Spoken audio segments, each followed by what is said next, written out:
Thanks for tuning into this episode of the Human Performance Outliers podcast with Zach Bitter. Thanks for tuning into this episode of HPO. A few quick updates for the show before we get rolling.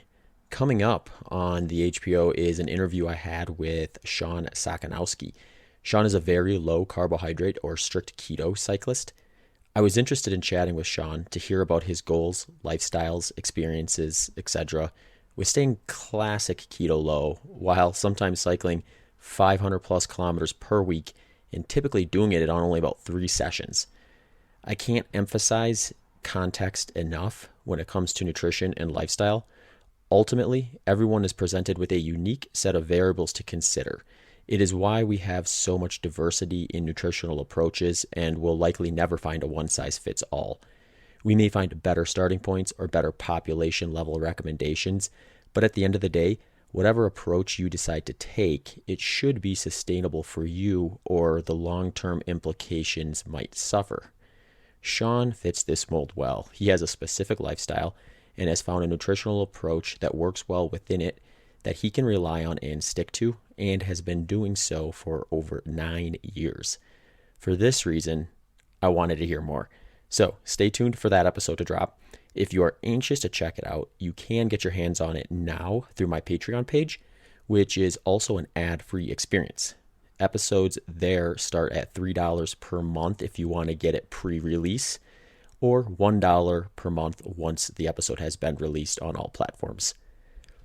All right, today I am joined by Jason Caldwell. Jason is an extreme athlete. When I think of extreme athletes, my mind goes towards endurance and ultramarathons. That's where my bias is, I guess.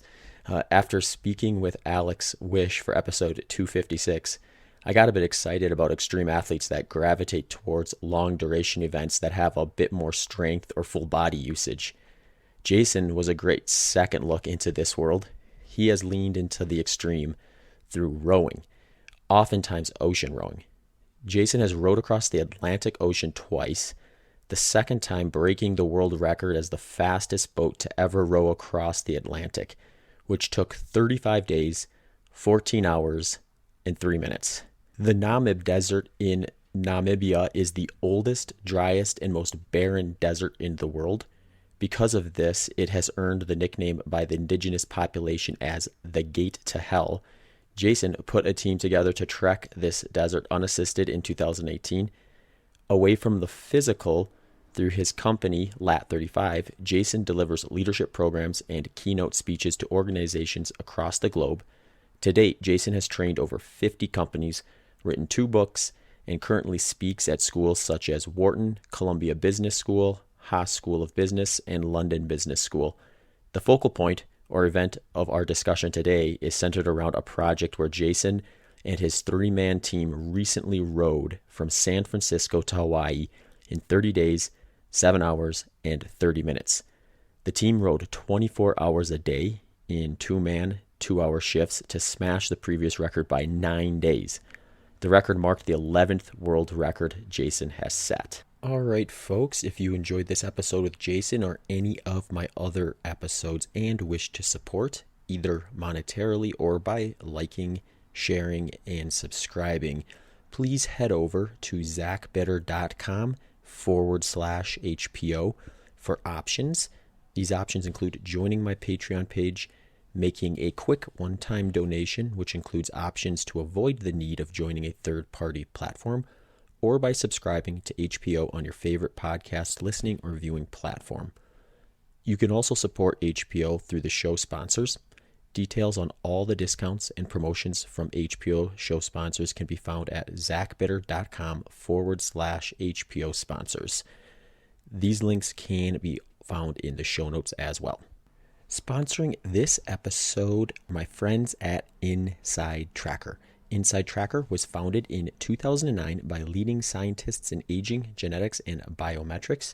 Using their patented algorithm, Inside Tracker analyzes your body's data to provide you with a clear picture of what's going on inside you and to offer you science-backed recommendations for positive diet and lifestyle changes. Then, Inside Tracker tracks your progress every day every step of the way toward reaching your performance goals and living a longer, healthier life. For a limited time, Human Performance Outliers podcast listeners can get a big 25% off the entire Inside Tracker store. I recommend checking out one of their blood panels. This can allow you to optimize any nutrient deficiencies in a targeted way. Just visit insidetracker.com and enter the offer code capital HPOPRO25. That's capital HPOPRO25. Also, if you are a coach, trainer, registered dietitian, or other health and wellness practitioner, your gateway to offering your clients Inside Tracker is Inside Tracker Pro. You can earn revenue, enjoy discounts, and help your clients perform better than ever with Inside Tracker Pro. Please visit insidetracker.com/HPO to get started if interested in that program. Also sponsoring this episode is Bioptimizers and their product Breakthrough Magnesium. It is the only organic full-spectrum magnesium supplement that includes 7 unique forms of magnesium. There are actually 7 unique forms of magnesium, and you must get all of them if you want to experience its calming, sleep-enhancing effects. I take 2 of these capsules before bed at night. That's why I recommend Magnesium Breakthrough by Bioptimizers. As always, Bioptimizers offers their 360-day money-back guarantee, so you can try them out risk-free and see for yourself if they work for you. So you can head over to bioptimizers.com/human and enter promo code HUMAN10 to get 10% off your next order. Link and promo code is also in the show notes, as well as on my HPO sponsors website, which is zachbitter.com/HPO sponsors. All right, folks, welcome back for another episode of the HPO podcast. I'm stoked for this one. So today I have Jason Caldwell on the show. Jason, thank you for taking some time and hopping on HPO podcast with me. Yeah, my pleasure. Looking forward to the conversation.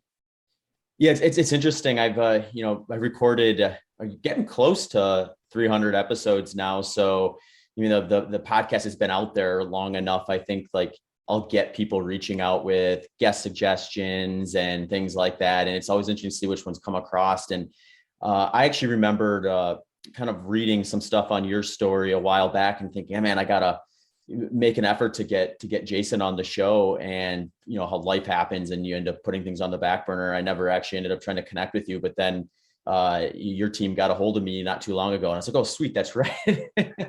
Let's make this one happen. Serendipitous. There we go. Meant to be. Yeah. I think there's for folks who aren't familiar with you, we can probably start with you just giving a little bit of a background, but our activities of choice, I guess, have enough parallels where it makes a lot of sense that I think that I'd be interested in what you're up to. But if you want to just kind of share with our listeners a little bit about you, what you're kind of known for, and then we can kind of hop into some details. Yeah, sounds good. So, most people know me as a rower. I rowed in college. I rowed for an elite training team afterwards, Vesper Boat Club in Philadelphia, where I rowed there for a few years, won a couple gold medals in nationals, a silver and a bronze.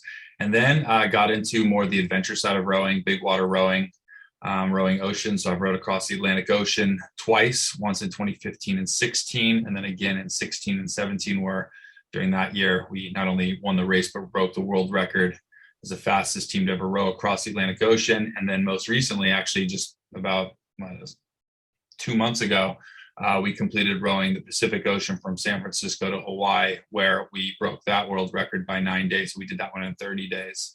Looking forward to talking more about that. But the other side of my life is I own a leadership development company. So we do leadership training programs for large organizations. I teach at a number of business schools as well. And so what I really love is that I get to kind of play in my favorite space, which is the intersection between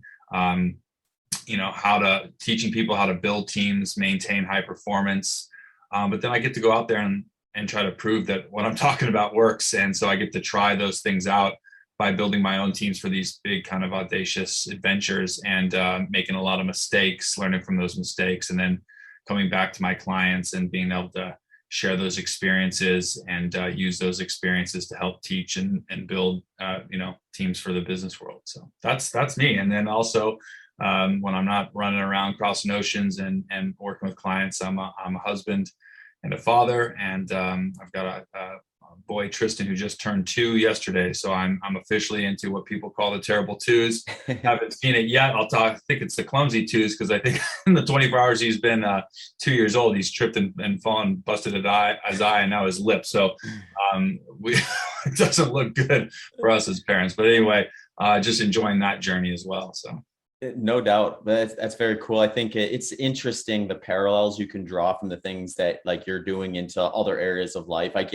I seem to get a lot of those questions myself more recently, where people are interested like about like what the process and the mental approach is, because they can see like if I'm going to try to build a team for business, or if I'm going to build, anything really, like there's got to be like an order of operations, so to speak. And there's got to be a kind of go-to way to respond to mistakes, adversities, like all these things that are, it's like what I like to say about like running 100 miles is it's not a question if something's going to happen you didn't expect. The question is, when is it going to happen? How are you going to respond to it?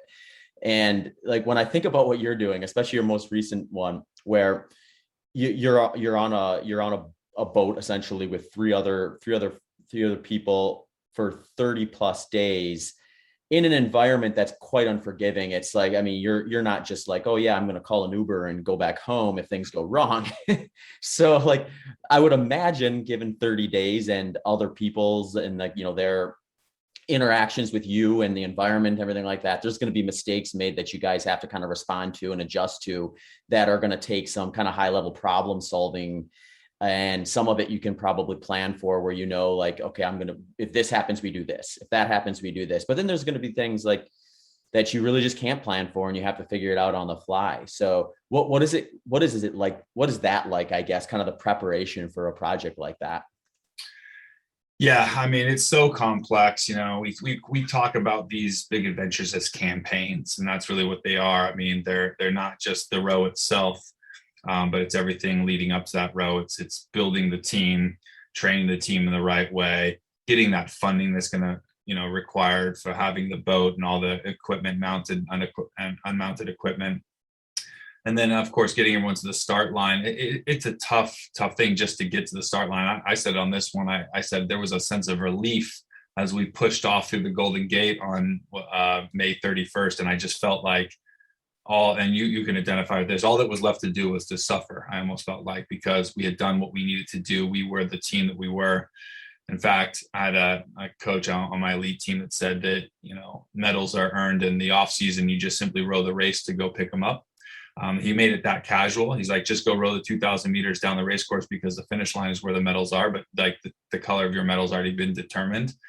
And I think that speaks a lot to the process. That's what he was. He was a guy who had a process, not the process. I think there's a lot of different ways that you get ready for really difficult challenges. But that he was so locked into what he believed was how he built his athletes up and to win races, that he was that confident in that. And so I think that's something I took from him, is that, we are constantly trying to build this team up so that when we push off that start line, it's done. All we have to do is row it now. And, just to speak on this row, the Pacific wasn't easy. It was a lot of problems right up to the day before the race. I mean, I'm gonna be honest with you. I thought about 3 days before the race, I don't think we're gonna be able to push off when the race starts. We're gonna have to go independent, because the boat wasn't ready.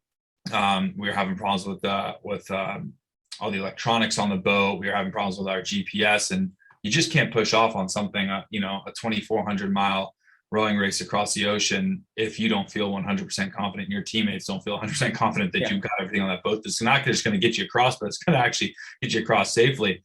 And so, up to a few days before, we were talking about those things, and it was a mad dash. COVID obviously, played its role in there. We were supposed to row this race last year, but COVID precluded us from that. So we had a teammate that had to drop out because he couldn't commit to this year. He was starting a family with his wife, so they were pregnant. So then all of a sudden scrambling to get another teammate. And then so all these things happen. I got my teammates that are in the UK and I'm here in the US, so we're not able to get together and train as much. All that stuff were just monkey wrenches thrown into just the planning of this thing before we even pushed off. Before, as you talk about these problems that you can't, that you don't know that when they're going to happen, just know that they will. So all these things that we could plan for, the time that we had, we could get our hands around it, we are still being thrown, kind of curveballs here, left and right. So it was, I would say, a success just to push off. And I think it was this big resiliency piece. There could be, between the four of us, we're in San Francisco, we're spending 2 weeks. We thought it was going to be a casual 2 weeks. I'm from this area. So I was talking about taking them to the Giants game one day, then we'll go and ride a cable car. We do all these touristy things, just really relax. Well, then none of that happened. We didn't do any of that stuff.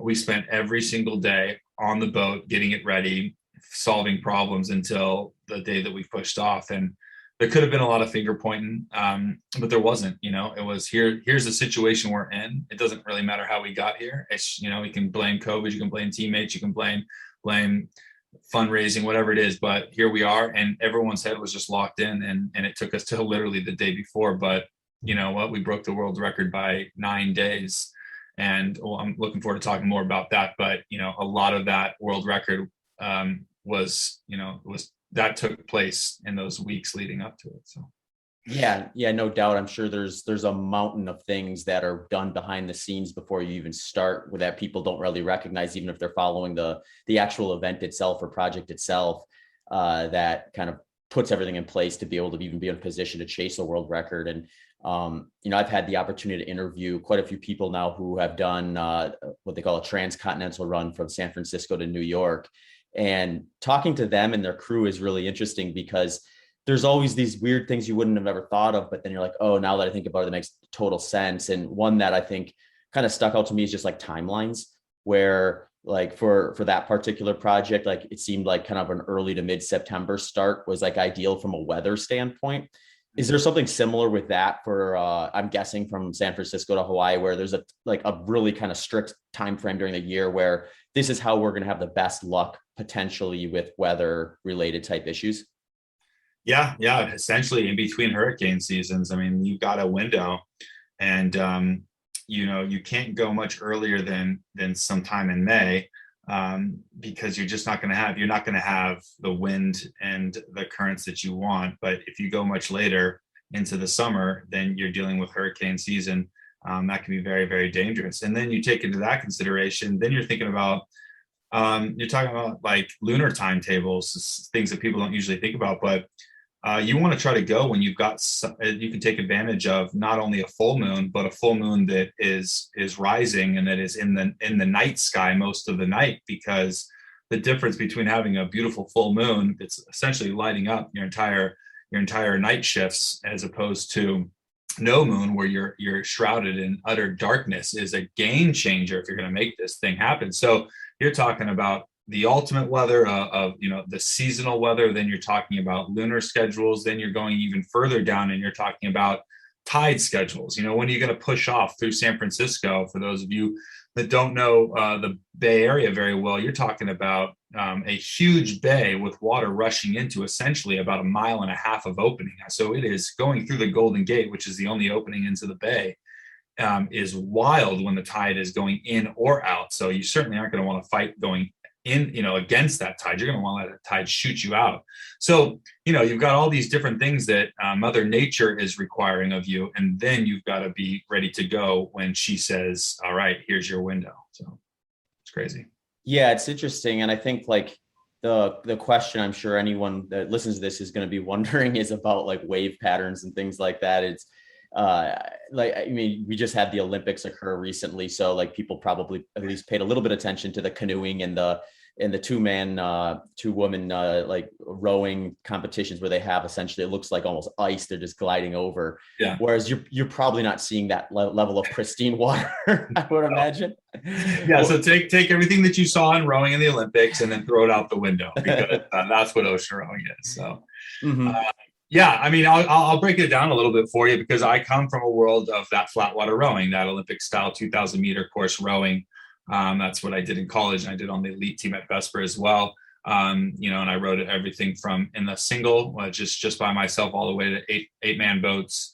Where you got one oar, or you've got two oars, sweeping or sculling. So that is what I grew up doing.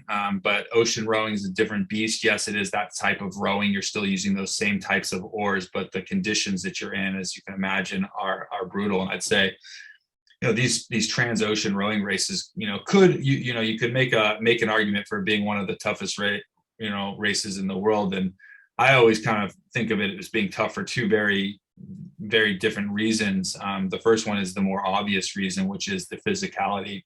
So this is a 4-person race, and you are in a 30-foot boat. And so you are, if you want to win this race, or, even potentially break a world record, as our teams are always trying to do, you've got to keep this boat moving the entire time. So you've got 2 people rowing, and then you've got 2 people resting, and you're rotating 2 hours on, 2 hours off, 24 hours a day throughout the entire crossing. So just to put that in perspective, what I just got back from 8 weeks ago was 30 days of that 2 hours on, 2 hours off. So you don't stop at night and just sleep for 8 hours. There's no boat that's following you that you get off and sleep on. Like, this 30-foot boat is your home, and you are responsible as an individual for 12 hours of rowing each day. However, sometimes weather precludes you from having to, just row with 2. So you got to row with 3 just to push through weather, in which case, instead of 2 hours on, 2 hours off, you're doing 2 hours on, 40 minutes of rest, which means a 12-hour day becomes an 18-hour rowing day for you. So that physicality alone, I came into this race at 6'4", 220, and came out of it still 6'4", but about 190. I lost about 30 pounds on this one, and I've lost 40 pounds on one of my other rows. So just the physical toll, plus the sleep deprivation, the malnourishment, the dehydration, it's just physically, it just beats you up. And the second part that people don't think about it as much, because why would you if you're not following these races, is the logistics. So this is an unassisted rowing race. As I mentioned before, you don't have anybody following you. There's no boat following us or anything like that. We are out there on our own, and everything that we need to make this crossing is in this boat. So we've got a water desalinator that literally sucks up salt water and sends it through a high pressured carbon fiber chamber, and that's our water for desalinating. You've got freeze dried meals that are kind of 75%, I'd say, of your rations, and then you've got things like nuts and dried fruit and protein bars that make up kind of the other 25%. And so that's what you're eating and what you're drinking, and you're being exposed to that sun during the day, and you've got these 2 small cabins that you can crawl into, literally like kind of coffin-like cabins. You close the door, and that window's right on you, and inside there, that's where you're sleeping, and that's where you're kind of recovering for those 2 hours off.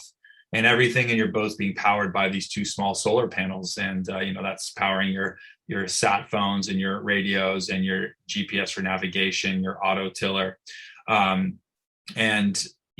that's everything is right there. So if something breaks, you gotta learn to fix it. If it can't be fixed, you're gonna have to learn to live without it. So it's a constant, you're rowing, which is hard, but it's those non-rowing hours that I always say are the harder hours, because that's trying to prioritize, what you're going to do in these 2 hours, knowing that you have to eat, drink, sleep, take care of your injuries. Those are inevitable. And that, as as an endurance runner yourself, that like you're just deteriorating as you get further along. And but then there's also things are breaking on the boat. You've got to take care of that. Boat needs to be cleaned. Teammates need to be cooked for, and those kinds of things. And you've got a sick teammate or an injured teammate that he needs to be taken care of and looked after. So there's always extra things to be doing. You're constantly trying to figure out, when am I going to get all these things that I have to do for myself and to take care of my body, but also that I'm responsible for as a teammate on this boat. And so, yeah, it's the physicality, but it's those logistics that I say this makes it very difficult. So I'll stop there, because I could go on for hours. But no, that's awesome. I think you're touching on a lot of points I'm interested in with this. And I think like the big one that I always try to wrap my head around with these type of projects is just like the sleep side of things, where just you describing that, it's like, well, best case scenario, you get maybe like 90 minutes every once in a while. And then that doesn't figure in, like what you said, like the cooking, the cleaning, the maintenance, the fixing, and all that stuff, which I'm guessing the off rowers are taking care of for the most part. Yep. So what kind of sleep, like, do you guys track any of that stuff? Do you know, like, oh, over the 30 days, I slept X number of hours, or it was broken up in X amount of ways? Yeah, roughly, but you nailed it, by the way. Just saying that it's 90 hours because everyone thinks, oh, you only get 2 hours of sleep. It's less than that because, like you said, you nailed it. You're not just getting off the oars and falling right to sleep. You got to eat, you got to drink, you got to take care of your body. There might be some things that you have to do before you go to bed. But yeah, so you're talking about 90 minutes, and you're not really sleeping during the day. It's too hot in the cabins. And that's during the day is when you can get a lot more things done. Whereas in the middle of the night, you just really prioritize sleeping. So, we've worked with some companies that we've tried to track that stuff. It's been really interesting to nutrition companies and different kind of wearables that want to track that. But it's just really difficult in general just to track all that stuff. And you don't have a place where you can, charge a lot of things. And we were working with a company that wanted to see how our blood composition was changing over the course of the 30 days that we were out there. And we literally could not get any blood out of our fingers after about a few days. And I'm not sure if that was a result of like the constant pulling from the oars that was causing lack of blood flow, or that we were just massively dehydrated, but we couldn't literally even take blood samples. So so we don't have great data on that. I think as I continue on these big epic endurance rows as the years go on, I'm looking forward to collecting more of that data as technology makes it easier for us to do that. But I would say that if you're getting, I think if you're getting 4 to 5 hours of sleep a day, that's good. I would say like you would love to get 5 to 6, but you're certainly not getting more than that. And that sleep is, as you can imagine, is not like deep sleep or even, at times REM, but it's a lighter sleep because you're constantly waking up when you hear things and the boat's kind of throwing you around. But I will say that we train a lot of that, and you kind of crate train yourself. I mean, you get into these small cabins, and at first it feels claustrophobic. I mean, we're talking about a cabin that would just kind of almost like frames how you see me right now in this camera, and you can't, you can barely spread out when you're lying down.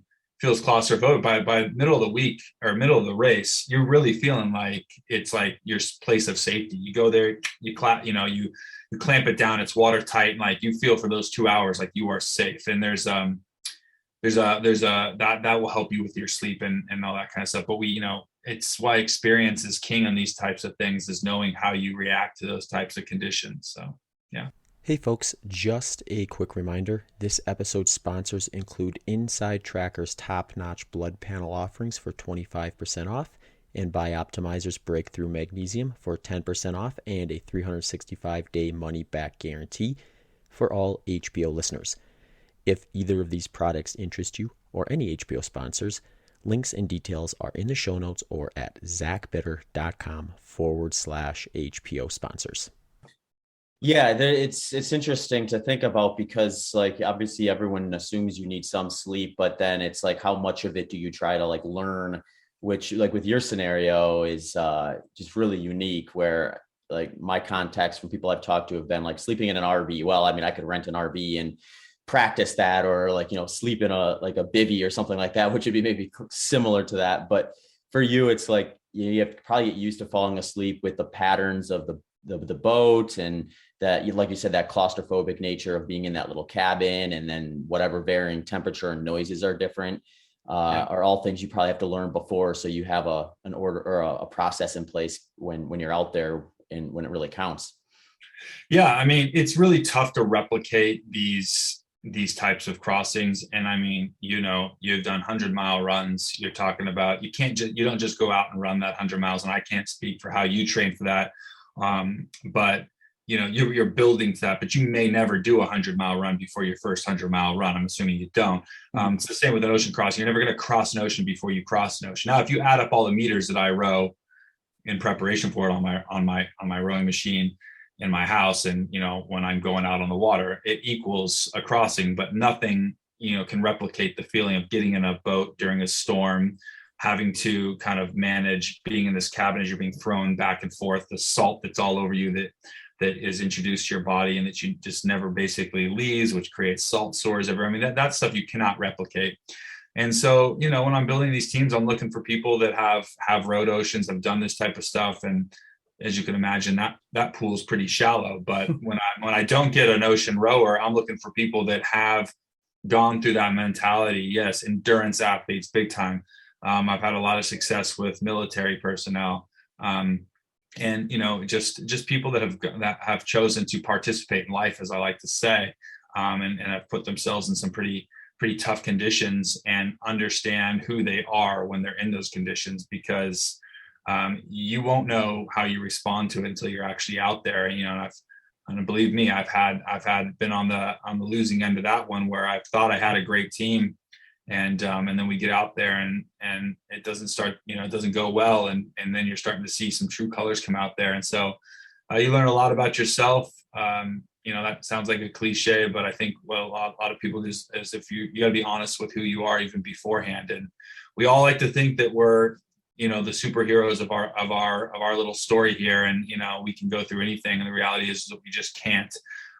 You will be the weakest guy on that team at some point, and will you be what's the word I'm looking for, kind of vulnerable enough to ask for help during that time? And you will be the strongest person on that team at some point, and will you be selfless enough to give more of yourself when you're the stronger person? I'm constantly trying to figure out how I can identify those types of great character traits as I'm building the team out, knowing that I may not see the real person until we're already out there. So, we're talking about, I'm kind of getting off on more on the character of a teammate, but I think that all just kind of speaks to what we're talking about, which is that you're in these really tough situations, and you're learning a lot about yourself too. It's not just about, I'm constantly, even in this last row, I'm seeing things that, this is my first row being a father. That's my first big adventure as a dad. And there's more stakes. I got a son at home now. So how am I responding to challenges differently now that I know that I'm a dad out there? So, those all play a factor. Mm-hmm. Yeah, I think it's really interesting, because when I'm just like kind of piecing this together in my head, it's like you have this team of four people, and I'm sure you all have training programs that both have similarities and individual variances. And then the big one I think that's interesting is a lot of the training I'm sure you're doing on your own, but ultimately you probably have to be working as a team in training aspects as well to get used to what you're going to be going through during the project itself. Like, how much of this stuff is like, okay, here's just what I need to do to get myself ready, I know these other three guys are going to be doing the same thing, versus, okay, we're all together now, let's work on some things that we're going to need to be on the same page about when we're out there on the ocean? Yeah, I mean, ideally, you'd love to be doing all this stuff as a team. I mean, if I could find a way to have ocean rowing pay for the lifestyle that my family and I are are comfortable with, then I would love to just spend every single day with my team and training every day, in the weights every day, rowing on the rowing machine every day. Then we go out on the water every day. That's just not the reality of these types of efforts. And it's made more complicated by the fact that, as I mentioned, ocean rowers are few and far between, and American ocean rowers are even less. I mean, most people that have rowed oceans are in the UK or in Europe. There are only a small handful of guys that are, men and women, that are in the US that have done it. So I find myself to be constantly, doing a lot of my training on my own. But then, usually what we do is we build in large blocks of time where I'll either fly out to Europe and with the team, and we'll row out there for a while. They'll come out, and most of the times it's both. They'll come out a couple times, I'll go out there a couple times over the course of a 2-year campaign, and we'll know each other well. We'll have gotten into some hairy conditions as well on those trainings, and then all of a sudden we feel pretty good. That wasn't the case on this last row, and I'll use this last row as an example. I've got 3 teammates, so between the 4 of us, we had 7 ocean rows between the 4 of us, which is unheard of in terms of experience. I mean, that is far and away the most. However, it was actually only 3 of us that had the ocean row. So we had one guy that had rowed 3 oceans, and then 2 of us that had rowed 2.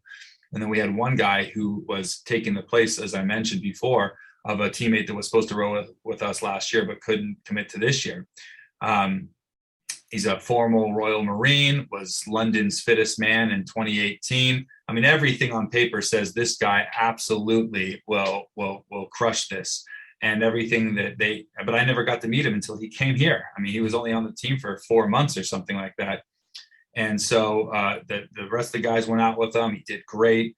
He's kind of training hard. His work ethic is fantastic. His mental fortitude and kind of where his place was on the team. He's really, he was great. And then we got out there and he took it on the chin with seasickness, and that's not his fault. But it just hit him hard by the time within the first couple of days, once we kind of got out past the continental shelf there of California, and it just gets hairy and it's cold and you're getting hit with waves. And at night it's disorienting. And he took it on the chin big time. And he was, for the first week, very, very seasick. And, to his credit, he muscled through it, but we had to take shifts from him just to give him some more time to rest. And then that second week, he started to slowly clear it, but he was weak because he hadn't been able to eat much in that time. And, I don't know, how would we have identified that he would have gotten that sick? It's not his fault. It's not our fault. And even if we did know that he had a propensity to get sick like that, would we have said he's off the team? I mean, what would we have done? There's nobody else. There's nobody just on the wing there waiting to take 30 days out of their lives to just go cross an ocean. So, we did our best, and on paper, we broke the world record by 9 days, and that's great, but it wasn't without its drama. And so, having to identify these things still, I don't know, and I'll do something next year. And I don't know how building the team, how I'll identify these things. So. It's really interesting. I've got kind of one more, I guess, equipment, maybe related logistical question before I want to move on to kind of like some of your training protocol and nutrition protocol stuff. And one is just, like we've been kind of alluding to here, is like, the ocean is a different environment than what most people are thinking of when they're thinking of water and boating and all that stuff. And like, what type of like size waves are you planning for? Is the boat like obviously the boat is built in a way that's going to be able to tolerate what you would assume is going to be the worst case scenario. And what is it kind of like trying to maneuver through some of that real rough kind of environment versus like a little bit more of a smoother ride? Yeah. I mean, you've got a boat here that's made for ocean rowing. I mean, it's a carbon fiber composite boat. This thing is self-righting, self-bailing, and as long as you keep the 2 cabin doors closed, like it's almost indestructible. That being said, you still got to row it, and it certainly doesn't row itself. So, you're dealing with this. So, you like having waves, especially the ones that are pushing you in the right direction with, little pushers that are kind of like just slamming into the stern of the boat and knocking the boat forward helps you. Those are great days. You can add a lot of speed, but it can go from that kind of nice weather to real bad weather, even if it's still in the right direction real quick. And my first row, I rode the Atlantic Ocean for the 2015-16. I had 2 teammates of my 3 teammates be evacuated to illness and injury. So 600 miles into this race, we had a sailboat come and evacuate 2 of the guys, and it was just me and my remaining teammate, Tom.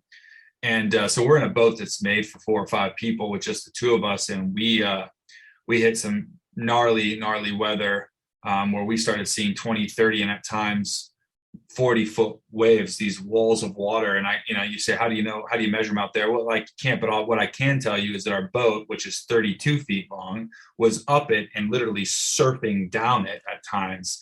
And so you're at that in that rowing position.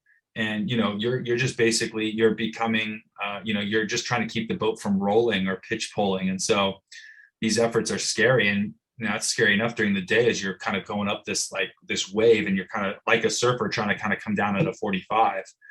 But then, then night falls, and all of a sudden, you're in this pitch blackness. Instead of like seeing this kind of set of waves coming in, you're just kind of reacting as it pitches one way or the other, and you're just kind of desperately trying to row with one arm to try to keep the boat. And tell you what, I mean, I'm not trying to sound too dramatic, but those are some of the scariest times, was with just Tom and myself in that first row, rowing a boat that was just way too big for us. And you're on this deck by yourself because the other guy's resting in the cabin. And so you're just trying to keep this thing from rolling. and just, spending those 2 hours, just, forget trying to stay dry, forget, worrying about injury. Like, you're just trying to keep this thing, you're just trying to keep from capsizing. So, Mm-hmm. there's, a lot of drama out there, and, the ocean doesn't take it easy on you when it's been hitting you for a couple of days. It is what it is. And, it doesn't take it easy on you when the sun goes down. It doesn't say like, all right, truce until the sun goes back up. It's just, it is, you're in the storm that you're in. And, you're also a rowboat, so you can't see these storms and try to go around it or anything like that. I mean, if it's coming at you, it's coming at you. So, Yeah, there's like a level of unpredictable, or maybe not unpredictable, but just you don't know when. Where I think of like what I'm doing is, even if it's a really harsh terrain, like I can look at the course map and know like, oh yeah, at mile 32, I'm gonna have to go up this steep technical climb, and that's gonna suck, but I know where it is and I know about when it's gonna happen. Whereas you kind of have to just be ready for that to happen when it does, and then respond to it, which I find really interesting, because when I think of racing long stuff, it's obviously you have to manage your energies appropriately so that you don't like, go so hard the first day where you have nothing left to give the rest of the time. But there's also like, aside from the physical energy side of things, it's the mental energy part where you can kind of drain how much you're able to really stay focused, how easily you become distracted, or how negative sometimes you end up getting because you've been just getting beaten down mentally over and over again. What's it like kind of managing that? Like, do you have do you look at it like that, where you have kind of like a mental currency, or is it so reactive that you don't even have a chance to really give it much thought? You're just constantly reacting to what's coming next. no, I mean, you nailed it. I could speak for so long on this. I mean, it's so mental and it's so emotional. And I think, I coach and consult with teams that are looking to do this for the first time. And, they're so, athletes, when they need to feel like they need to prepare, they go and get stronger and they get faster. It's easy to get on a rowing machine and say, I'm just going to keep preparing by rowing more or lifting more, but you need to spend more time kind of understanding that it's going to be a mental and emotional battle, every bit, if not more than the physical side. I mean, the physical will go fast, then you're left with like you said, the mental and emotional currency. And yeah, absolutely. I'm thinking of that way. I mean, as a really rough this was a 4-week row. My world record in the Atlantic was 35 days. And then the Atlantic, where it was just two of us, was 51 days. But like in this 30 days, it was 4 weeks. I mean, I knew that it was going to be anywhere between, 30 and 40 days. I knew that we'd probably be able to do it in there. But that first week is really like, you're just trying to get comfortable, just try to find that rhythm out there. There is a moment when the seasickness passes through you. It could be day 3, day 5, whatever it is. And all of a sudden you feel better. And then all of a sudden you just seem to be able to like balance yourself on the boat a little bit more. You've fallen asleep a lot quicker. All of a sudden you get into this rhythm where I almost say like the ocean kind of accepts you, and you kind of become almost like a primitive version of yourself. And I'm sure you've felt that before. And you kind of lock in with the elements and where you are. And that's kind of what the first week for me is all about. It's locking in with the elements. I no longer live on land. I all that is over. I am an ocean rower. And then the next 2 weeks, that middle 2 weeks, I always say, like, to my teammates, forget everything about your life. Like, you're not a father, and you're not a husband, and whatever your career is, it's not there. It does not exist right now, not because you should be taking risks that you otherwise shouldn't be, but to start thinking about home is way too early. This is not something where you get to see them after each stage, or, we get to call them on the sat phones every few days for these, barely audible conversations. You've got a Garmin InReach, you can text them or something like that, short little text. That's it though. So those middle 2 weeks, it's about the team and the men that we're with. And I try to really just block out everything else. And then it's not until the final week that you can maybe let yourself start to thinking about life back on land as a motivator to get you through the rest.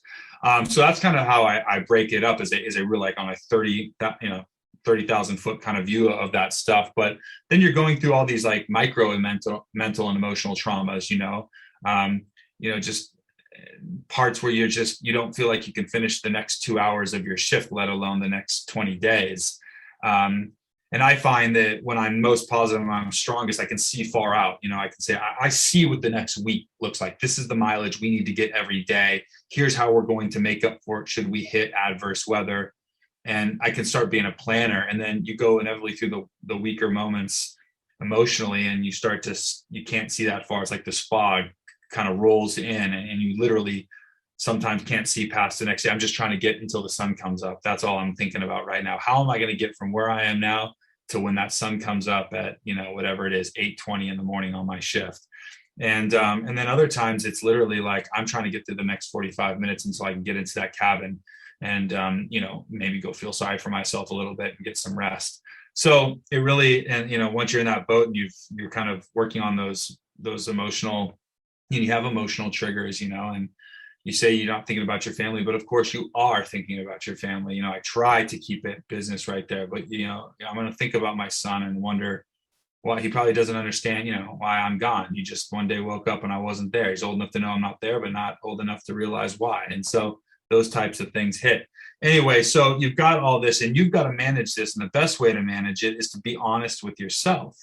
And I'll say this last thing and we can move on, but one of my teammates on this last row mentioned that he was worried about me because he thought I was spending too much time, at home and with my family, because this left from my area. So I was able to go home every night.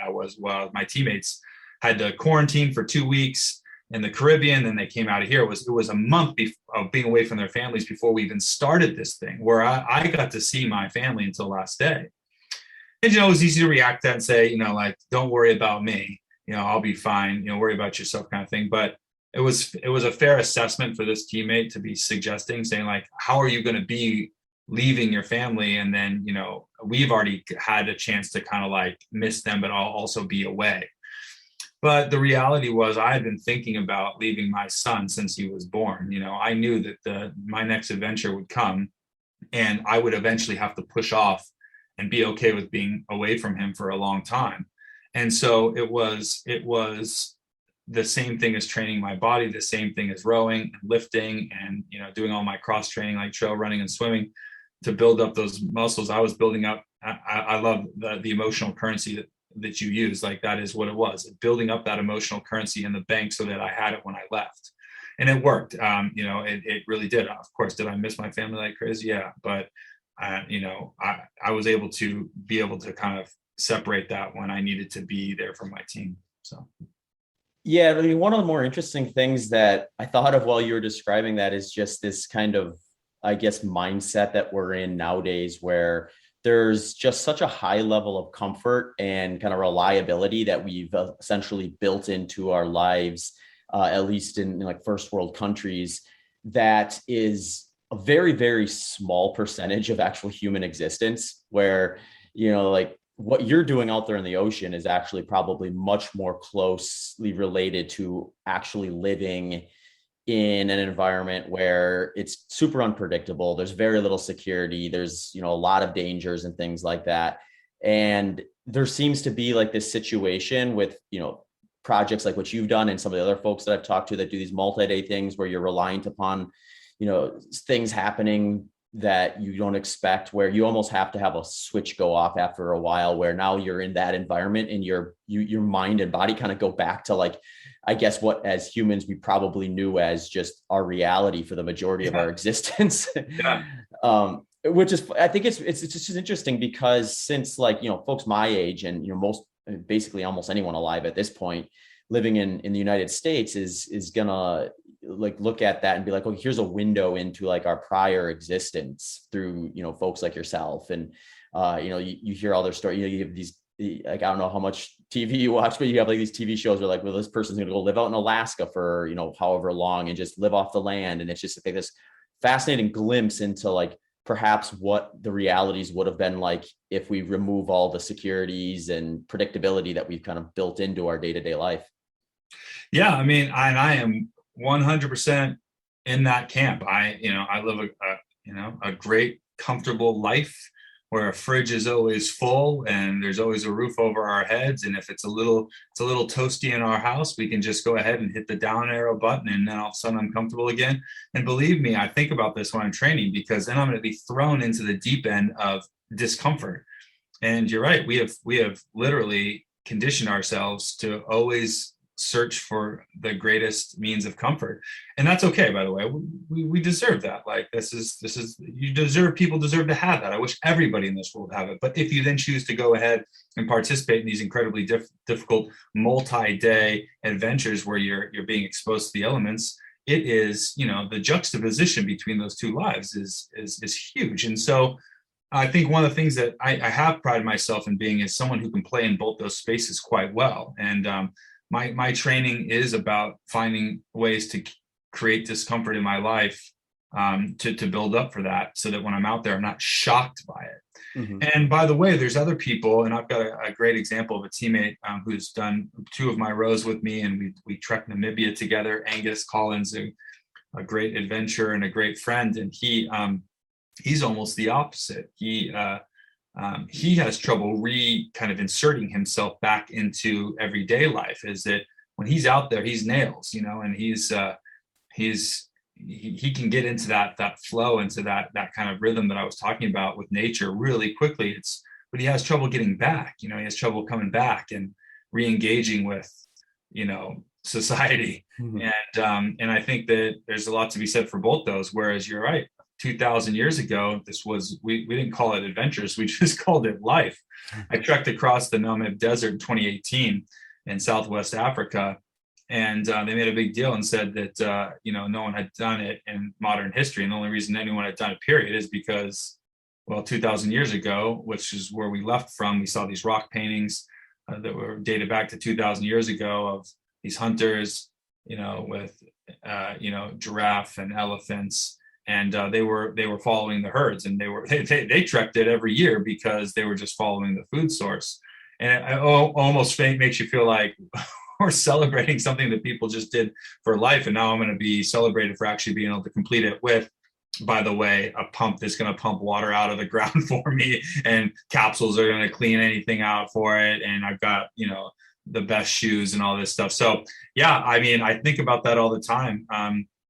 You start to feel a little guilty that you have such a comfortable life. And then maybe some of my why is that I need to re-engage with like my more primitive self as a way to maybe connect with this world a little bit more. And maybe that people think that's cheesy, but I think some of the reasons why I do this stuff is to prove to myself that like I'm still capable of being this human that that I see myself as an adventurer and a tough person and a smart person.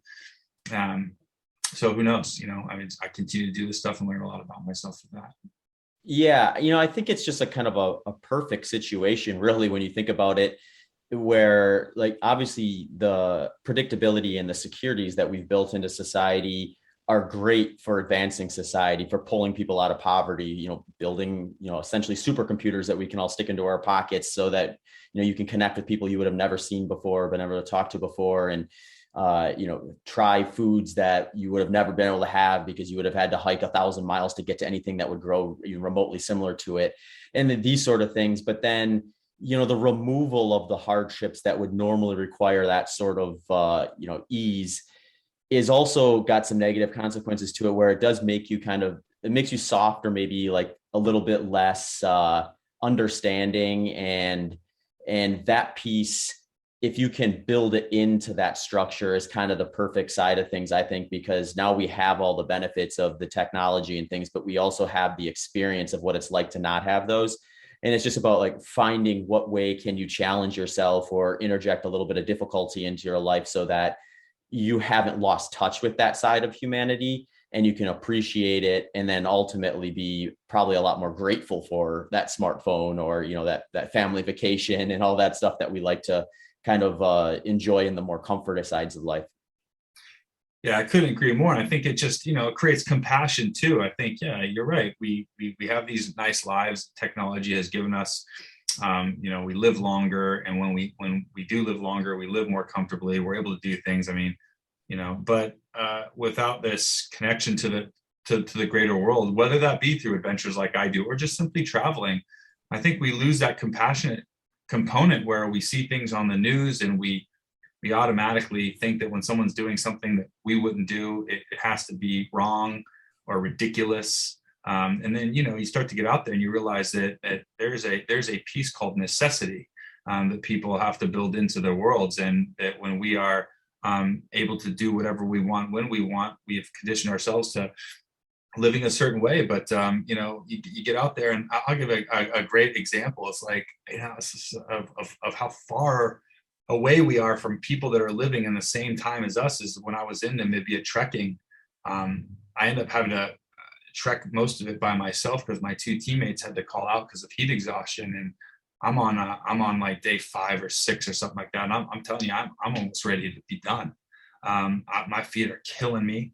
I'm running out of water. I made it to a concession area. This was the entrance into a big concession area. They had a little village there, and they had a well, and they allowed me to take water from their well.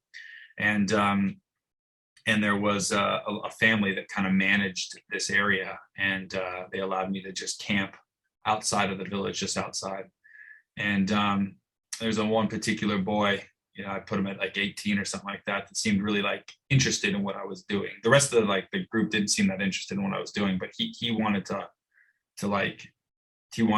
know what I was doing. So I pitched my tent, and sun's going down. I'm actually thinking about literally like maybe calling out the next day. I mean, I'm in bad shape. And he comes up and sits right next to me up by my tent. He speaks like broken English. And I'll never forget, his name was Desmond. And, I'm talking, and I give him some gum and trying to encourage him. And just for no other reason, I've got nothing else to do. I'm just kind of asking him, like, what he's, what does he want to be when he grows up? And we're managing the conversation. And essentially in Namibia, in these villages out in the bush, the government usually comes to try to take the kids away and put them into schooling at a certain age.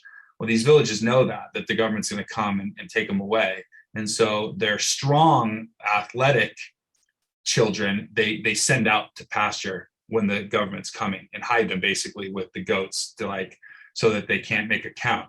And the weaker kids, like a Desmond, stays in the village, and he eventually got taken, not dramatically, forcefully taken, but they check him in and he goes to school. So as a result, he got a full education in Windhoek, the capital. I'm going somewhere with this. And he comes back, and he's been educated, and he comes back to help his family out in this village. And I said, "What do you want to be?" And he says he wants to be a pilot. I was like, "Wow, that shocks me." And I said, "Have you ever been on a plane?" He says, "No." I said, "Have you ever even seen a plane?" And he just points to the sky, like basically just the ones that fly over every now and then. And I get hit with this realization, like, Desmond is never going to be a pilot. Like, he just won't. Like, he would have to go back to the capital and somehow get into school. He has no money. And these customs, like any money he does get, he would bring back to his village.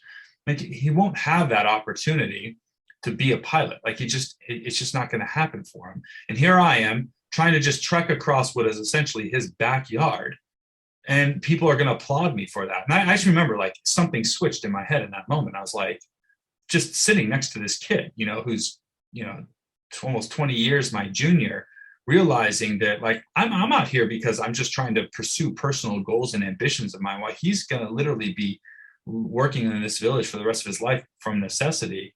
It was like, no, you're going to sleep as much as you can tonight, then you're going to get your ass back up and you're going to finish this thing, because Desmond's not going to be a pilot. And I use that guy as my motivator, that kid as my motivator throughout the entire crossing. Anyway, I thought it just seems relevant to what we were talking about, just the juxtaposition of these two worlds that the Western world lives in and the non-Western world lives in. It's just amazing. Yeah, no, your story is perfect. And it actually reminds me of my friend Justin Wren, who's gone over to the Congo to help the Pygmy tribes in the past, where it's just such a different mindset where, like, we can build in suffering, but ultimately we can always pull the plug. Exactly. Whereas, like the Pygmy tribe, half their population is essentially gathering clean water all day. So it's like, you get to hour 8 of lugging water back to the tribe, and it's like, it's not a question of whether you're going to get it there or not. It's like, we have to get it there. Like, there's no other way. Like, this is our reality. And it's just like a weird I shouldn't say weird, but just a different mindset. It's a paradigm shift almost. And it's interesting to hear guys like yourself talk about that, as well as experience you've had in seeing that side where, it's their reality versus their choice, and kind of where the differences are. Yeah. Yeah. It constantly baffles me. I think that's that traveling piece, is that, that you can't simulate here. I can't simulate it. And, the suburbs of San Francisco. I'm just not going to be able to, just not going to be able to gain that understanding. My brother just got back from spending a year in Jordan teaching youth wrestling there. He's a wrestler in college, and he just got back last week. And the story he's telling, I'm just so proud of him, because he understands another dimension of this world through his experience with people that don't miss practice because they overslept or because they were partying the night before. They miss practice because they got to go help their parents with something that's, they're not looking for, they're not just even paycheck to paycheck. The money that they make that day is going to the food that they will eat that night. And, he got to experience that. I'm so proud of him for that. Yeah, no, it's really interesting perspective. Yeah, like, so the hardship side of things obviously needs to be injected before the start of a project like this to some degree, in order to be physically and mentally ready for it. So I do find it interesting to kind of hear about just behind the scenes. What are you doing to prepare? When I run a 100-mile race, obviously that's the event itself is usually a little more publicized than the 4 months leading into it. Like, what was I doing in that? So could you just kind of walk us through like what maybe a typical training day would maybe look like? Or I'm assuming you maybe periodize your training in some shape or form, where you're focusing on certain things during certain phases, and then you're transitioning towards other things. What is it like in terms of like a day in the life of a training protocol for you? Yeah, I would say, yeah, it is interesting. I appreciate you asking that question too, because you're right. Everyone wants to know how big the waves are, how to use the bathroom on the boat, but like, it's fun to talk about these things as well. Like a campaign, I say for a big ocean row, like the ones I do, is usually 2 years. That's going to be what you need to get it ready. But I'd say for somebody who's already an elite athlete like myself, you're talking about 1 year of hard training to get yourself physically and kind of emotionally prepped for this thing.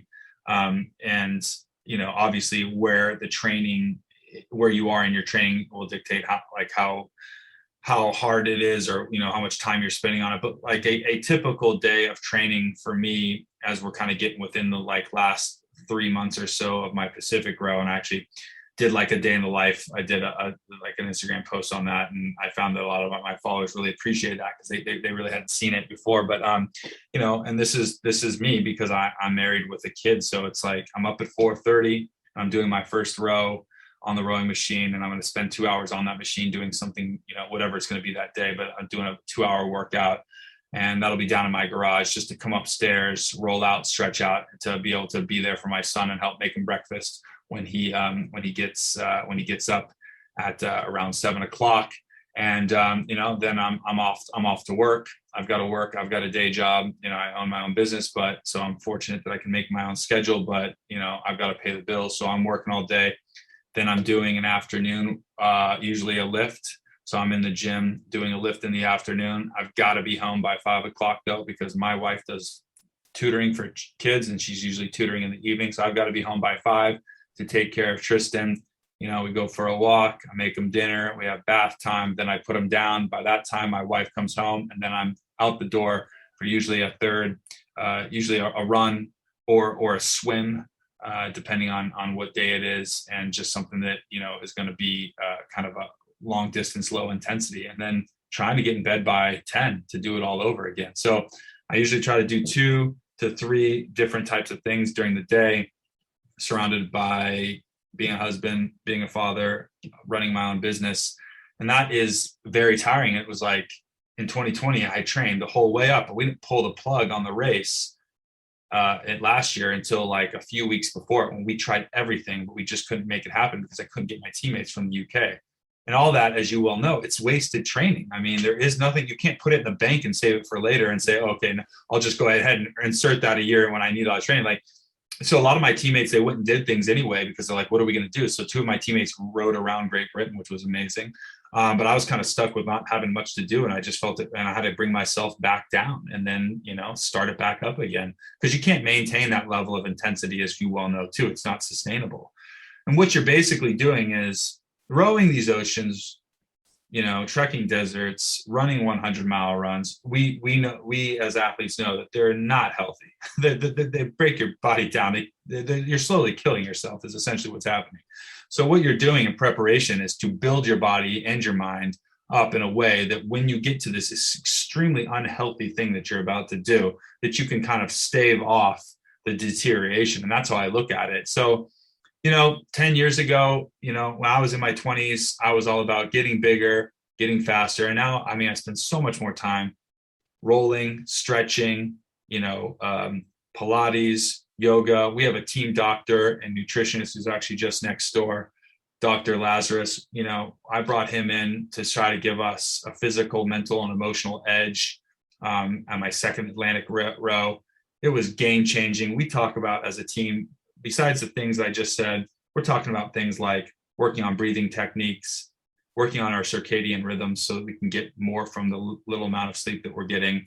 Things like neuroplasticity. You get into a brain fog when you're out there because you're not thinking about much. You don't have the stimulation that you have on a day-to-day basis. So you literally have trouble just like thinking and just like thinking critically and making good decisions. So he works on us on ways and exercises we can do while we're out there so to keep us sharp, and then just types of visualizations. All that stuff goes into the training so that when we get to these very, very difficult moments, we aren't as shocked as we otherwise would be. So I don't know if I'm answering the question, but that's kind of some of the training that I do.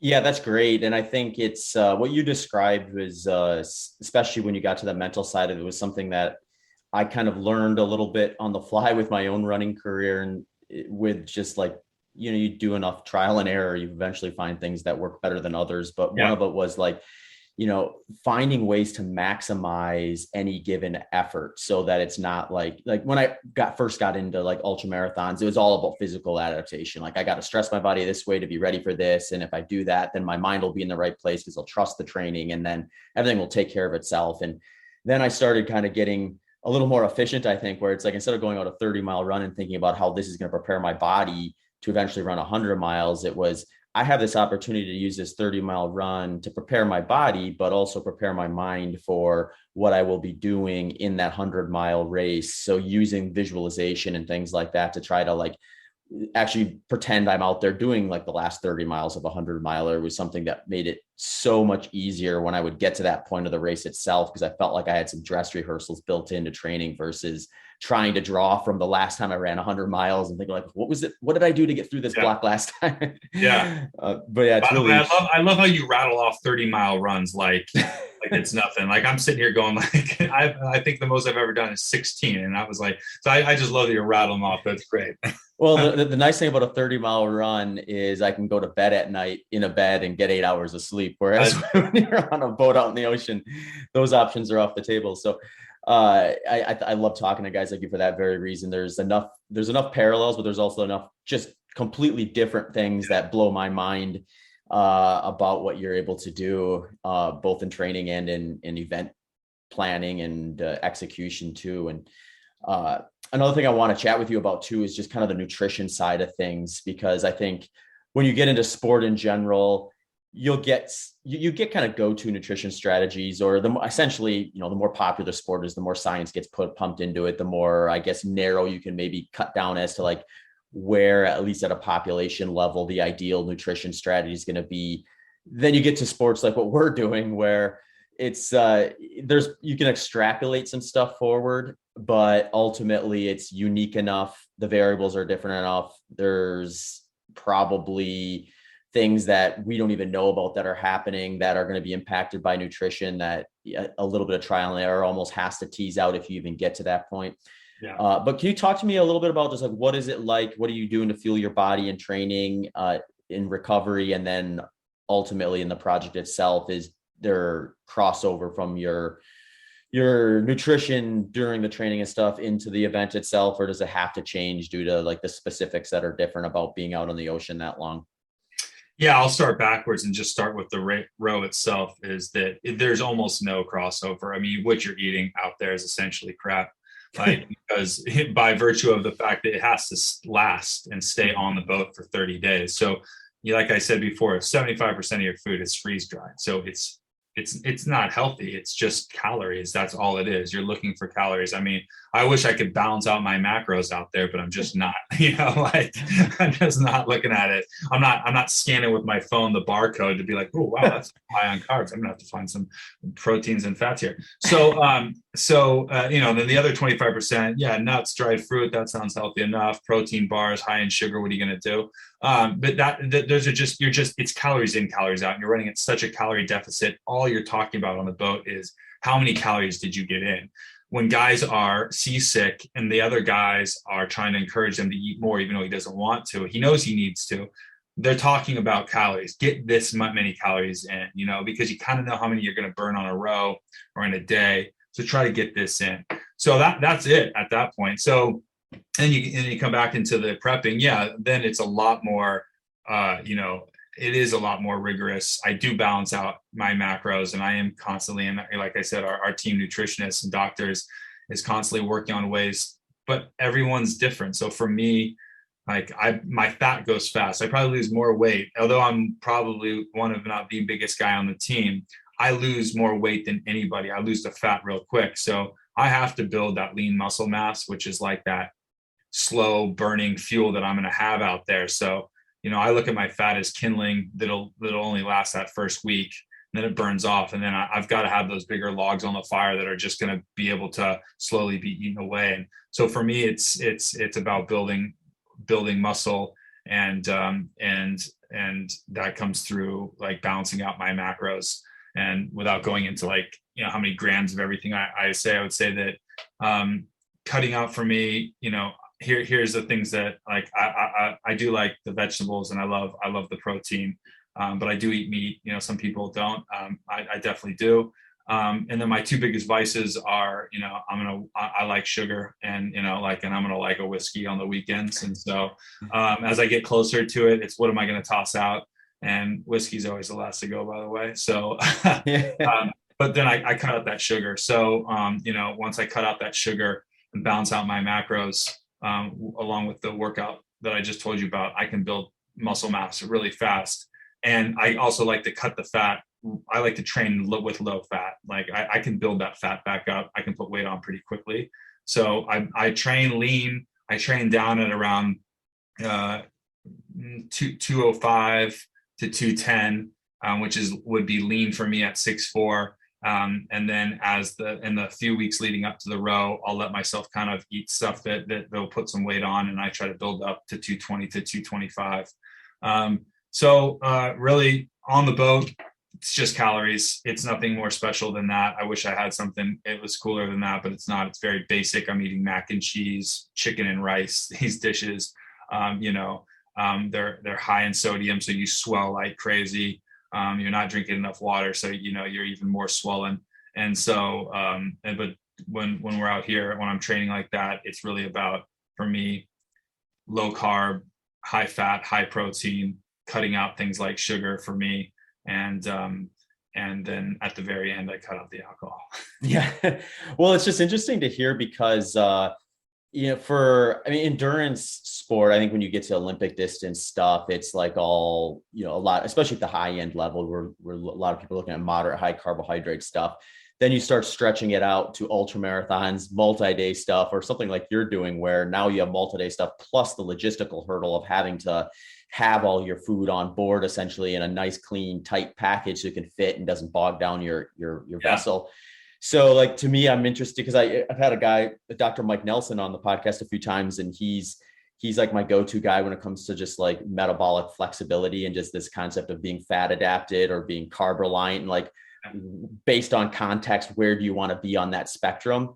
And with like what you're doing, I would think like being able to efficiently burn high levels of fat would be really something good to be able to do because of just the nature of how long you're out there, the I'm guessing relatively low intensity that you have to kind of rely on with the length of your project, as well as the logistics of not being able to kind of have like, a bushel of apples on the boat or whatever quick carbohydrate source you're going to be able to get from that. But so it sounds like you kind of trend that way. So you like use the back end of your training to kind of like increase your fat intake, lower your carbs a little bit, cut out some of the more processed stuff or the alcohol and the sugars and things like that, so that your body is getting a little more efficient at relying on body fat as a fuel source.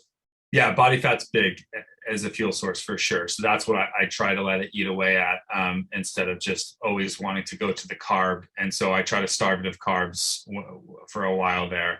And then of course, in those weeks leading up, just like the 2 or 3 weeks leading up, it's putting on that extra weight, but also not having anything in your system that's going to make you already more seasick than you are. So you can imagine like what's still in your system when you get seasick. And by the way, it's going to hit you hard. Once you get out there after the adrenaline wears off, and we all get hit with seasickness. Some of us are nauseous and dizzy, others are thrown up off the boat, every hour. So, but you don't want to encourage that any more than you have to. So it's about just eating clean and having your body, when it is starving, and for those first 5 days, you will not eat that much. So like, what does your body have that it can rely on?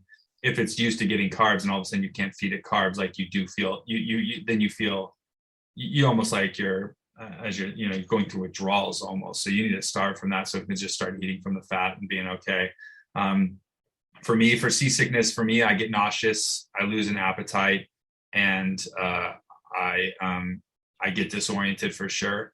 But for me, the best thing for me is to starve it out and let it just like write itself out. And then when it clears for me. It just doesn't work for me to try to keep eating while I'm out there and then throwing up. And since I don't really throw up anyway, it just sits right here and it feels awful. So I have a system that I do. It works for me. It doesn't work for other people really, but I starve it out. My teammates that know me well say, let him go, like let him do his thing, because in 3 days he's going to clear it. And then my appetite will come back and I'll be ravenous. So yeah, it's just, you got to know yourself. We go right back to the experience, right? Mm-hmm. I mean, if you haven't done this, how are you going to know how you're going to react and respond to this stuff? I've done many of these now, and I know what I need to do and how my body works. So. Yeah. And the other interesting thing about just the uniqueness of what you're doing too, is if you get seasick, it's like to force feed yourself through that and you end up just puking it up anyway. I mean, you just lost that nutrients for the most part. So it's like, you almost may as well wait and say, okay, now I can back end these calories when my stomach comes back around, and then actually be able to utilize it versus have it just end up in the side of the boat. Exactly. Or on your buddy, which happens too, by the way. But like, yeah, I mean, also the other thing about getting sick off of food is if you are, we don't have that many flavors out there. And if you had the chicken and rice and it got you sick, you probably will not want chicken and rice for the rest of the trip. Like it's just going to trigger that. So yeah, I mean, I have a vivid memory of on this last row, and I'm in the, we're all seasick, we're on day 3 or 4. This is the lowest everyone's going to be. We know it's there. Nothing out of the ordinary is happening on the boat. One guy's sick, throwing up all the time. I'm kind of okay, but I've got no appetite. And I remember just that night, I'm rowing with my teammate, Duncan. And I just remember saying, like, I need to stop here. I had a Nature Valley bar. Like, I'll never forget it. That classic green wrapper. And I told him, like, I'm going to try to eat this. And like, this was he's like, all right, take as long as you need. And I just sat there and like, just tried to get it down, like so small. I mean, and it just, my body was rejecting it, but I needed something. I needed some spike and something to get through this thing. I just remember, like, it's probably a funny scene, like if it wasn't so like uncomfortable, that I've got like my teammate, like who's also sick, like rooting me on. He's like, you got this. 2 more bites. It's like this little granola bar that you would eat right now on your desk without even thinking about it. And I'm just like, he's like cheerleading me through this thing. And damn it, if I didn't get it down and kept it down, and it was like, okay, that feels good. And so, but I didn't want to try something like our rations, because if I got sick off it, I would say, oh my God, I can never have that again. Whereas a Nature Valley bar, no big deal. So that's so funny. I mean, that's a common scene at aid stations and cruise stops and ultra marathons, where it's like folks will get there and they know they need to get in some calories or something, and their stomach has gone on them and they're cruising. They're like, well, try this, try that, and they're pulling out every trick in the bag. It's like, try this pickle juice. Yeah, they're just trying every cocktail they can think of. Yeah. Oh, that's too funny. But yeah, that I didn't even think of that though too. If you lose like your tolerance for something, and I mean that comes in different levels too. I remember when I was young, after school, I'd come home and I would make like this buttered toast, and I probably did that for like a full semester or year. And then one day I got sick, like just typical stomach flu. It had probably nothing to do with the buttered toast. But the first thing I puked up was that buttered toast. And for like a decade after that, just the thought of putting butter on toast made my stomach turn so much I couldn't imagine trying to eat it, much less even think about it. So like some things just trigger it differently. Yeah. That's why no one likes Jaeger. Yeah. Gotten sick of it. Yeah. That's funny. No, I was just thinking about too that those emotional triggers are real. Like I was like a nail biter in college, and then when I got to the elite team after college, I was still biting my nails, and like it's a habit I had my whole life. It's you know, whatever, everyone bites their nail. A lot of people do, like, but it is like having your fingers in your mouth all the time. It's not good. And I like bit one down too close. I know this is probably like a lot of information, but it was a freezing practice in Philadelphia on the Schuylkill River, and I had bitten it down too close. I mean, this is where icicles are forming on the rigging of the boat, and I had banged it, and it was bleeding, and I was like, and I was so like, as if rowing isn't hard enough as it is, and it's freezing. I've got to have this thing, and something I got so, I mean, I like lost it in the boat. No one noticed, but in my head, something snapped, and I never bit my nails another day in my life. Like just on something the breaking point. Yeah. And so it's like not like food, but like to me now, it just sounds gross to bite my nails. Whereas I had done it my whole life.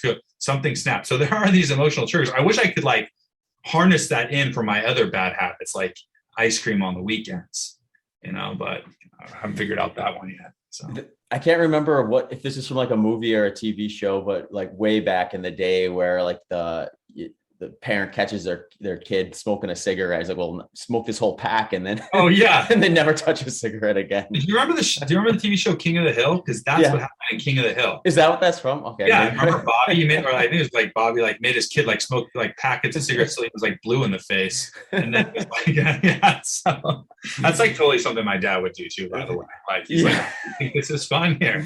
Yeah, we'll have to put a disclaimer on there. So take advice from this episode, but don't do the end part. Don't smoke. Smoking's bad. You know. It's too funny. Yeah. Jason, I think we've covered a lot of stuff here. I love all of it. I think the uniqueness of what you're doing, as well as just the application that folks can pull from this, from their day-to-day life, really, really stands out to me. I like it when folks talk about what you mentioned with just the whole process of it. I mean, we're looking at a 30-day project, but at times you're thinking about the next 45 minutes. And when I think about people setting goals in lives, or, you know, businesses setting goals and things like that, these grand end product goals are awesome. Like you getting to Hawaii after, 30 days is this awesome motivator, but ultimately you got to make every step along the way count and find ways to have mini goals built into that. And it sounds like you very much do that. And I think that's something people can just pull from and do that, whatever it is they're doing, regardless whether it's going to be out on a boat in the ocean or just, in an office or something like that. So I really appreciate your time and your willingness to kind of share kind of that procedure with me and the listeners for HPO here today. No, I appreciate. I'm glad that you got that out of it too, because, a lot of times when I'm speaking to my clients and they say, yeah, it's great, but you do these amazing things. Like I just work in procurement, for this large organization. But what I remind them is so much of what I do in a row is mundane, I mean, just like you with your 100 miles, like the start line is amazing and the finish line is amazing. That equals together 1% of the entire endeavor, I mean, I had to take 1.5 million strokes to get from San Francisco to Hawaii, and they were stroke after stroke. And it doesn't matter whether it's hot or cold, dark or light, cloudy or sunny, whatever it is, raining on me. And it's so mundane. So, there's a lot more parallels, than we think. And it's how do we break up the mundane to kind of make noble what it is that we are doing, and I think that that's what people need to search for, what it is that they're doing. If you're spending most of your life doing a job or working in a career, like how can you make that noble, that effort noble? yeah, maybe for me, it's a little more clear because I finish in Hawaii with everybody cheering for us. And maybe that's not what you're like in procurement, but I'll tell you what, there is something there, and if there isn't, if you work and try to find that thing and you can't, then it's probably time to change jobs. That's what it is. So anyway, I'm lucky to be able to do what I love, make a life out of it, and be able to get on great shows like this here and be able to kind of share my thoughts. Appreciate, Zach, all the background that you did on it and all the research. It makes me feel good. So thank you so much for making this productive. Yeah, absolutely. My pleasure. And I want to give you a chance to let the listeners know where they can find you too, whether it's website, social media, or anything else you have kind of coming up. Is there some go-to spots? Yeah, I mean, Instagram's a great place to go with Jason_T_Caldwell. Just search Jason Caldwell and start following me. We always put some cool pictures on there, and we're always keeping everyone up to date. We also do some cool giveaways. For anyone in business that's, think about that they could learn from, or the organization can learn from some of the work that we're doing in the training and the consulting world. Finding me on LinkedIn at Jason Caldwell is a great way too. And we're a small little organization here, so we'll reach out to you with any questions. I hope that if this solicits any other questions, that you'll reach out, because I'm always happy to answer for anyone who's curious enough to reach out to me. Awesome. Well, thank you so much, Jason. I'll put those links in the show notes for anyone who wants to reach out or follow along. I'm sure there'll be some epic adventures coming up in the future. Oh, yeah. So We'll have the next one for sure. Yeah. A worthwhile follow for sure. So find those links in the show notes. But thanks again for taking some time and coming on. My pleasure. Thank you. Hey folks, just a quick reminder, this episode's sponsors include Inside Tracker's top-notch blood panel offerings for 25% off, and Bioptimizer's Breakthrough Magnesium for 10% off and a 365-day money-back guarantee for all HBO listeners. If either of these products interest you or any HBO sponsors, links and details are in the show notes or at zachbitter.com/HBO sponsors. Thanks for tuning into this episode of the Human Performance Outliers podcast with Zach Bitter.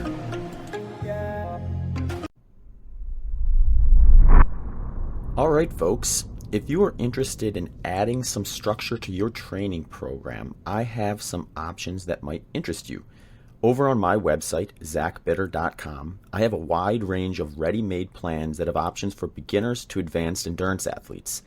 I also have personalized plan options where I will cater a plan specific to the event you are preparing for and your personal schedule and training availability.